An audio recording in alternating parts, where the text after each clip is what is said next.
ഇപ്പോൾ ഉള്ളത് തിരുവങ്ങായൂർ അമ്പലമാണ്, ശിവക്ഷേത്രം. ഹലോ, എന്നാൽ നമുക്കൊന്ന് അമ്പലം വരെ പോയി വന്നാലോ? ഞാനും എൻ്റെ ചേച്ചിയും കൂടെ ഇവിടെ അടുത്തുള്ള തിരുവങ്ങായൂർ മഹാശിവക്ഷേത്രത്തിലേക്കാണ് പോകുന്നത്. ഇവിടുത്തെ ഒരു കുട്ടി സ്റ്റോറി പറഞ്ഞുതരാം. ഞാൻ കേട്ടപ്പോൾ എനിക്ക് ഇത്തിരി ഇൻട്രസ്റ്റിംഗ് ആയി തോന്നി. ഈ അമ്പലത്തിനൊരു പ്രത്യേകതയുണ്ട്. ഈ അമ്പലത്തിലേക്ക് എത്തണമെങ്കിൽ കുറേ സ്റ്റെപ്പുകൾ കയറണം. അങ്ങനെ ഇവിടെ പണ്ട് ഒരു അമ്മാമ്മ ഉണ്ടായിരുന്നു.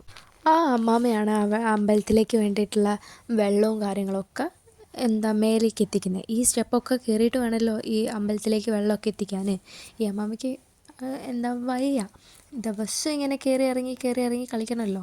അങ്ങനെ ഈ അമ്മമ്മ ദിവസം ഇങ്ങനെ ദൈവത്തിനോട് ഇങ്ങനെ പ്രാർത്ഥിക്കും. എന്ത് കഷ്ടമാണ്, പ്രായമായ ഒരാളല്ലേ, ദിവസം ഇങ്ങനെ ഈ സ്റ്റെപ്പൊക്കെ കയറി വെള്ളം എത്തിക്കണ്ടേ. അതുകൊണ്ട് അങ്ങനെ ഒരിക്കലും ഇങ്ങനെ വെള്ളം കൊണ്ട് പോകുന്ന സമയത്ത് ഈ സ്റ്റെപ്പുമിൽ അമ്മമ്മ വീഴും. അങ്ങനെ അന്ന് അമ്മമ്മ നല്ലപോലെ കരഞ്ഞ് പ്രാർത്ഥിക്കും.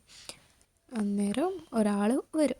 ആ മനുഷ്യൻ എന്നിട്ട് അമ്മമ്മേൻ്റെ കൂടി പറയും, ഇന്ന് രാത്രി പല സൗണ്ടുകളും കേൾക്കാം, എന്ത് വന്നാലും വാതിൽ വന്ന് തുറന്ന് നോക്കുകയൊന്നും ചെയ്യരുത് എന്നൊക്കെ ഇങ്ങനെ പറഞ്ഞു കൊടുക്കും.